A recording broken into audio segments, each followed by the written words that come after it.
জামাতে ইসলামী মুক্তিযুদ্ধের বিরোধিতা করলো ৭১ সালে, সেই জামাতে যদি এখন জামাতে ইসলাম যদি আমাদেরকে মুক্তিযুদ্ধের সবক দেয়, তারা যদি বলে তারা ছাড়া আর কেউ দেশপ্রেমিক নাই, যারা কিনা দেশ প্রতিষ্ঠা লগ্নেই দেশের বিরোধিতা করেছে, তাদের কাছ থেকে আমাদের দেশপ্রেমের সবক নিতে হয়। আমি এই জায়গাটায় আপনাকে প্রশ্ন করেছি, তাদের কাছে এই সবক শোনার জন্য আমরা ১৭ বছর লড়াই করেছি, এই জন্য আমরা জেল খেটেছি, মামলা খেয়েছি, আমরা নির্যাতিত হয়েছি, আমাদেরকে শারীরিকভাবে নির্যাতন করেছে আওয়ামী লীগ সরকার। নির্বাচনের জন্য সম্ভাব্য দুটি সময়সূচি অন্তর্বর্তী সরকার প্রকাশ করেছে ইতিমধ্যে, কিন্তু আপনারা কেন আশ্বস্ত হতে পারছেন না? সন্দেহের সুস্পষ্ট জায়গাটা কোথায়? সুস্পষ্ট জায়গাটা এইখানে যে আপনি বললেন যে নির্বাচনের দুটো সম্ভাব্য তারিখ ঘোষণা হয়েছে। আমার প্রশ্ন হচ্ছে নির্বাচনের দুটো সম্ভাব্য তারিখ কেন, নির্বাচনের একটি সম্ভাব্য তারিখ নয় কেন?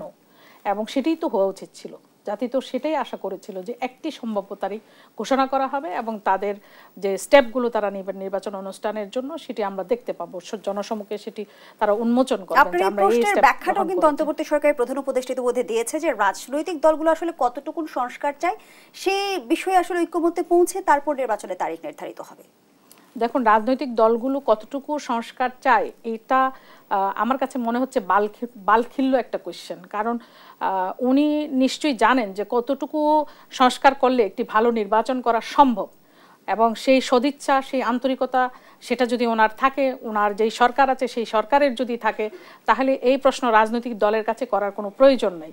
সেটি সেই সংস্কারগুলো প্রয়োজনীয় সংস্কারগুলো করে তারা নির্বাচন অনুষ্ঠানের উদ্যোগ যদি গ্রহণ করেন, তারিখ ঘোষণা করেন, কতক্ষণ উনি নিজে ঘোষণা করবেন, কতক্ষণ ওনার প্রেস সেক্রেটারি ঘোষণা করবে, এইরকম নাটকীয়তা আমরা দেখতে চাই না। আমরা পরিষ্কার পরিচ্ছন্ন কিছু দেখতে চাই, যেরকম একটি ভোরের সূর্যোদয়, এটা পরিচ্ছন্ন একটা জিনিস, পরিষ্কার জিনিস, এটা সূর্য যখন উদিত হবে মানুষ কিন্তু সেটা দেখতে পায়। আর যদি মেঘলা আকাশের নিচে পড়ে থাকে সূর্য, তখন কিন্তু দেখা যায় না। এরকম যদি টালবাহানা চলতে থাকে, প্রধান উপদেষ্টা একটা ডেট দিলেন, ওনার প্রেস সেক্রেটারি আরেকটা ডেট দিলেন, তখন কিন্তু একটা সেখানে সংশয়ের প্রশ্ন ওঠে। এবং আমরা যেটা দেখলাম যে আপনি দেখেন শেখ হাসিনা পালিয়ে গেলেন, ওনার সরকারের আরও যারা এই দুর্নীতিবাজ যেই মন্ত্রীগুলো ছিল তারা কোথায় ছিল? তার একটা পর্যায়ে আসলো যে তারা ক্যান্টনমেন্টে মানে হেফাজতে ছিল, সেখান থেকে বের হয়ে তারা কোথায় গেল? তারা হাওয়া হয়ে গেল কিভাবে? বাংলাদেশের এত এত বাহিনী আছেন, সেনাবাহিনী আছেন, নৌবাহিনী আছেন, বিমান বাহিনী আছেন, র্যাব আছেন, পুলিশ আছেন, এত কিছু আছেন, তো এত দুর্নীতিবাজরা এট এ টাইমে দেশ থেকে পালিয়ে গেল কিভাবে? জনগণ তো সেই প্রশ্ন এখন করে, কারা তাদেরকে পালিয়ে যেতে মানে সুযোগ করে দিল? কারা তাদেরকে পালিয়ে যেতে পথ করে দিল? কেন তারা পালিয়ে গেল? এই দুর্নীতিবাজগুলোকে কেন ধরে রাখা হলো না? আপনি কি মনে করেন যে ৫ই আগস্ট শেখ হাসিনা পালিয়ে যাওয়ার আগ মুহূর্তে যেই মিছিলগুলো গণভবন অভিমুখী হয়েছে, আপনি কি এখন ইতিমধ্যে গিয়েছেন গণভবনের অবস্থাটা দেখে এসেছেন কখনো? আপনি দেখবেন যে ওখানের ইটগুলো মানুষ খুলে খুলে নিয়ে গেছে।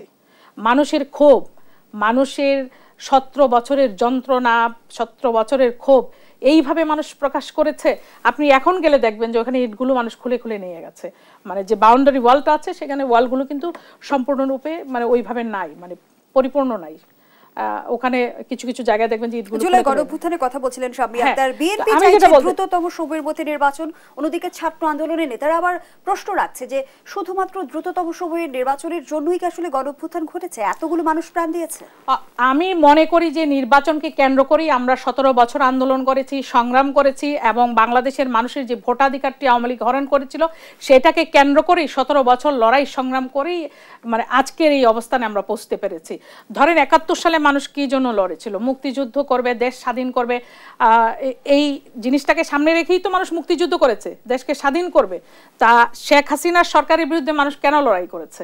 শেখ হাসিনার সরকার মানুষের উপরে নির্যাতন করছে, গুম করছে, খুন করছে, মানুষের ভোটাধিকার হরণ করেছে, সর্বোপরি পার্লামেন্টটাকে ছিনতাই করেছে, হাইজ্যাক করেছে, মানুষের ভোটাধিকারের কোনো বালাই ছিল না, নির্বাচন ব্যবস্থা বলতে বাংলাদেশে কিছু ছিল না।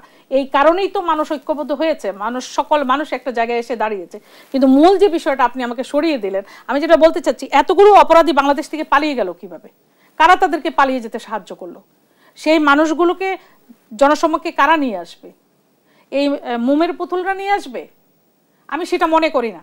ছাত্র নেতারা যেই দাবি করেন যে এই একটা জিনিসের জন্য আন্দোলন হয়েছে কিনা ছাত্র নেতারা কি এইটা মানে দেখছেন কিনা যে জামাতে ইসলামীর নেতারা এখন বক্তব্য রাখেন যে বাংলাদেশে হচ্ছে জামাতে ইসলাম আর হচ্ছে সেনাবাহিনী ছাড়া ওনারা আর কাউকে দেশপ্রেমিক দেখতে পারেন না। যারা ৭১ সালে মুক্তিযুদ্ধের বিরোধিতা করেছে, আমার দেশের স্বাধীনতা যুদ্ধের বিরোধিতা করেছে, তারা কিনা এখন লম্বা লম্বা কথা বলে।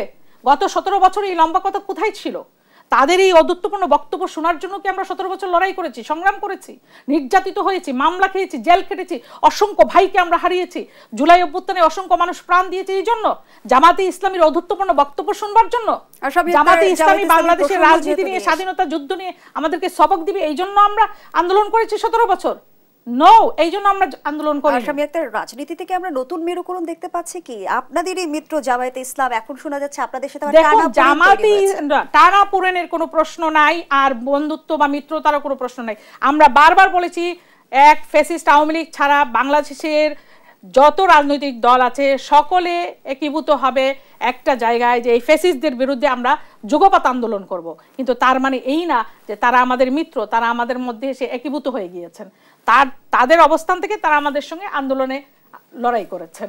এটা দেখেন, আওয়ামী লীগের সঙ্গে জামাতে ইসলামী একসময় ঐক্যবদ্ধভাবে আন্দোলন করেছেন, নির্বাচনও করেছেন জামায়াতের সাথে। দেখেন, এটা আওয়ামী লীগও করেছে। আওয়ামী লীগ যা করেছে সেটা নিয়ে যদি আপনি আমাকে প্রশ্ন করেন, সেই প্রশ্ন তো মানে এটা এখন আপনি করতে পারেন না, কারণ এই একই কাজ আওয়ামী লীগও করেছে।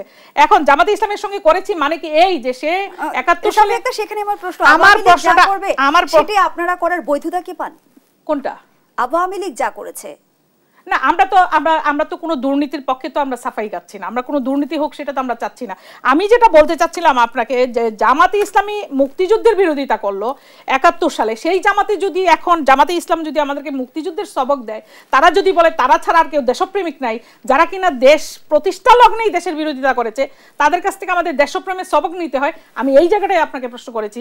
তাদের কাছে এই সবক শোনার জন্য আমরা ১৭ বছর লড়াই করেছি, এই জন্য আমরা জেল খেটেছি, মামলা খেয়েছি, আমরা নির্যাতিত হয়েছি, আমাদেরকে শারীরিকভাবে নির্যাতন করেছে আওয়ামী লীগ সরকার, অ্যারেস্ট করে ধরে নিয়ে পিটাইছে আমাদেরকে এই জন্য।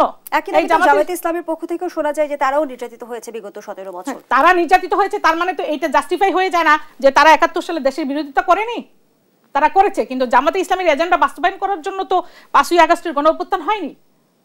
৫ই আগস্টের গণ অভ্যুত্থান হয়েছে বাংলাদেশের সকল মানুষের অধিকার প্রতিষ্ঠা করবার জন্য।